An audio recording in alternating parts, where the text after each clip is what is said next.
Hello, Iron Lady. Bakit ang sipag mo sa business? Given na single ka naman. Ganda ng question. I'm doing this business for how many years?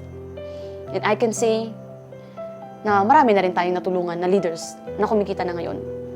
And sabi ko nga iba pala yung fulfillment kapag nakuha mo yung success. Pero doble ang fulfillment kapag meron kang taong natulungan na naging successful din. Knowing their background, knowing their story, knowing saan sila nanggaling, knowing kung ano yung reason or motivation bakit nila ito ginagawa. Gigising ka para sa mga taong gusto mo ring tulungan na maging successful.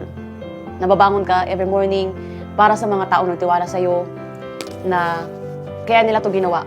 Kasi isa ka sa nakitaan nila na answered prayer na tutulungan mo sila na gumanda din ang buhay nila. You know what? Iba yung feeling pag may tao nagsasabi sa'yo na thank you ha. Kasi dahil sa'yo, nagkaroon ako ng pag-asa.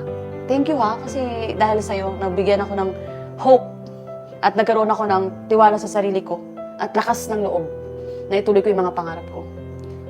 And iba yung happiness na nabibigay nun.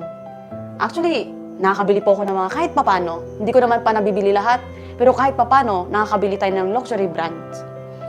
Pero iba talaga yung happiness pag may tao nagpapasalamat kasi binigyan mo sila ng opportunity na pwede rin gumanda buhay nila.